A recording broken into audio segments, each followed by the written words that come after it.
Dr. Ron Paul, Congressman from Texas, thank you so much for coming to the show. Good. You're a Republican presidential candidate.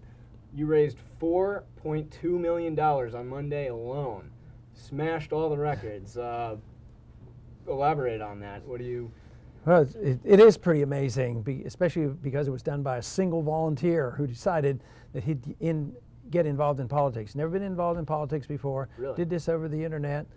Got 36 or 37,000 donors to come in and raise this 4.3 million. 20,000 new people, came online for us. So it goes to show, that the people are pretty darn upset with what's going on and pretty receptive to my analysis of why we're having trouble and what we should do. And that pleases me because, it's something I've been working on for 30 years. Sure. Benjamin Franklin once said, "Those who give up essential liberties for temporary security deserve neither liberty nor security." Why has the modern Republican Party strayed so far from this advice? I guess they forgot to read that history, and I guess they don't believe it, even if they did read it. But I think it's such a true statement. I talk in all my meetings that you don't and you shouldn't have to give up any individual liberty in order to be safe. For instance, if we'd have had a better understanding about, say, the Second Amendment on 9/11, that safety comes from freedom, and that is, and responsibility. Airlines should have assumed responsibility and maybe had protection in their cockpit rather than depending on the government to tell us what we could do. So that's a good example, and nobody in the state of New Hampshire is safe because they have a policeman parked out inside of their house. There's a lot of people live in the rural areas, and I imagine there's one or two has a gun, and I don't think of this place being the most violent. So freedom, individual responsibility is a way you can be safe, not by governments taking away our freedoms. Yeah. Now, you have a reputation as a strong constitutionalist. Do you believe that Bush and Cheney have violated the Constitution during their presidency? Yes, but in context of Washington, D.C., I would say there's not very many down there that haven't. When you think about the Congress violated the Constitution when they they transferred authority to the president to do what he wanted. Which Congress? Well, the Congress in 2002. They transferred authority and said to President Bush, "You can go to war if you want." And then they provided the money and they didn't declare the war. But this process has been going on for many, many decades. So I think of it in context of what most presidents have done and most Congresses have done. There's little respect, for the Constitution, and they're certainly part of that. But do you think, more specifically in regard to civil liberties, like we've lost habeas corpus, we've had, wiretapping expanded greatly, do you feel that there should come a certain point where Americans should have a legitimate reason to support impeachment of this president as the Constitution stipulates? I think it deserves investigation. And the other day I did vote, to have the judiciary, look into the impeachment of Dick Cheney. So you motioned not to table H.R. 353? No, no, not tabling it. That became, a political football down there because the Republicans were trying to get the debate out. And I thought the most proper way was to actually send it to the committee and do it the way they've always done it before and actually have a serious study. But the trouble is that's where it is right now, but the Democrats won't have a serious study. So even Kucinich is not going to be supported by his own party.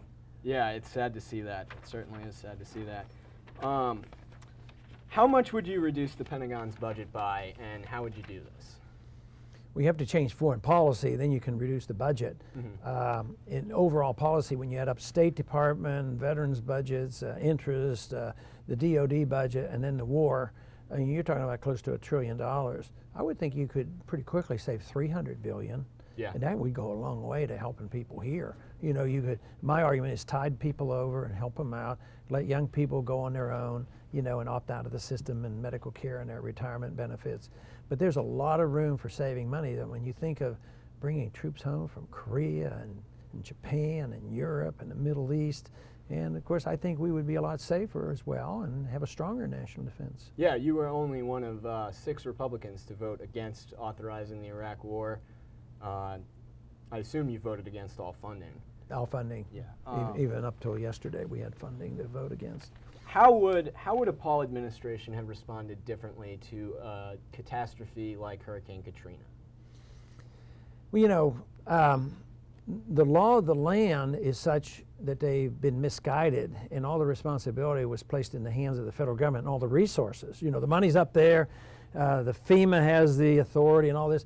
So it's sort of like we might not think the Social Security system is the best, but not spending the money and managing it the best you could probably is the most you could do right now. Mm-hmm. So I would address it that way. I would say that I would do my very best to use this bureaucracy and make it as efficient as possible and be as frugal as possible, and maybe hopefully someday have local officials doing it. But I wouldn't abuse local law enforcement people. I wouldn't have allowed the federal government to go in there and the first thing they did was take over. Mm-hmm. And I would assist, but I wouldn't take over, and I wouldn't take the guns away from the citizens who wanted to defend their property. It's those kind of things that would be managed differently.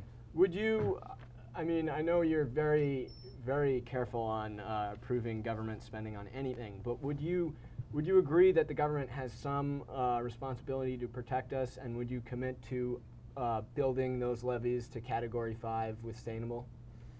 Yes, under today's circumstances, because all the money has been taken away from individual state. If we'd have never endorsed this system, the states would have assumed responsibility for it, and they probably would have taken better care of it. But under the circumstances, of course, we don't have any money in Washington. Mm-hmm. That once again, and you know, I make the point in my talks, if we quit this blowing up bridges in Iraq and rebuilding their infrastructure, maybe we could take care of our levees at home and take care of our bridges here at home. It's not perfection, but it certainly would go a long way to improving conditions where we ignore what we have here at home and keep blowing up bridges and infrastructure overseas. Absolutely, absolutely. Let's see. Your fellow Republicans in Congress increased government spending by 75%, you estimate.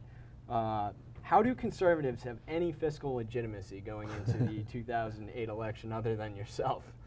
Very little, I'll tell you. And yet they are, you know, right now the Republicans are out of control of the House, and they're back criticizing the Democrats for being big spenders. But when we had our chance, we didn't prove ourselves. You know, we were supposed to be for smaller government. We created a new department. Mm-hmm. We expanded the Department of Education. We expanded health care, you know, with prescription drug programs.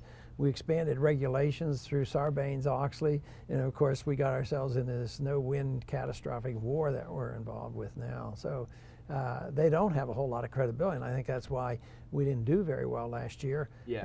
And that's why, unless we change our way, I'm predicting we're not going to do very well next year either. Right.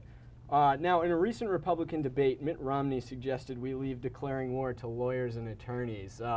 You had some harsh words for him. Why do you think some of the top-tiered presidential candidates don't have a basic fundamental understanding of the Constitution? You know, that is a shame. I can't answer it for them, but sometimes I think it might be a reflection of our educational system, or more likely it might be just political pragmatism. They're sort of putting their fingers up to the wind in the sense that, you know, I don't want to sound too radical, and this talk about the Constitution, that's something Ron Paul talks about. It sounds like extremism. So they figure that he must have thought this was a reasonable answer. You know, I wouldn't just make my decision. I'd be deliberate. I'd think about it. I'd talk to the attorneys and try to figure it out.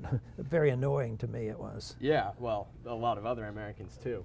Now, you acknowledge that this term, what the CIA calls blowback, that is that foreign policy actions, sponsoring coups, destabilizing foreign governments, can come back to haunt this country. And Rudy Giuliani took some strong exception with that in one of the previous debates, because you suggested that our policies in the Middle East had repercussions here in, you know, multiplying foreign terrorism or whatnot. So, what do you think you can do to get your message out that we're part of the world instead of above the rest of the world? You know, I think that's something you could change quickly, because the president has a lot more authority over foreign policy than anything else. And he is the commander-in-chief of the military. I like to emphasize the president shouldn't be the commander-in-chief of the people or the country, and there's a big difference. Yeah. So you are commander-in-chief, so you could send out a very strong message and say, look, we've changed our attitude. We are no longer going to be occupiers. We're coming home. Give us a chance. Back off, give us a chance to get out of there. We're moving our Navy around, and within 24 hours turn the Navy around, get them off the shores and out of you know, the range of the Iranians, and tell them, look, I don't even want to have sanctions on you. I want to remove your sanctions. I want to talk to you. If you want to come over here and talk, or we'll meet, we'll talk about this. We talked to Stalin. We talked to Khrushchev. We talked to Mao. So why don't we talk to these people, and some of them are pretty bad in Iran, but talking to them makes more sense than threatening them with a nuclear first strike, which they say is on the table. Sure. I think that would immediately change the whole tone of the world, and I think oil prices would drop. Yeah, would be a benefit, because there's a risk premium always built in. You know, sometimes when I look at the oil price, I think about the inflation pushing it up, but then I also think of the risk premium. And if it goes up, up, up, I say, well, boy, somebody knows something behind the scenes. They must be getting ready to bomb Iran. Yeah. And that we don't know, but that's always the possibility. But I think if those announcements were made and the world believed the president, I'll tell you what, I think the world would become much more peaceful immediately. You're running for president. Any thoughts or considerations for a running mate? No. I really haven't. I think I better win 1 or 2 primaries before we get that far along. Okay. Well, I want to thank you very much for coming on the Live with Liquori show. Thank you.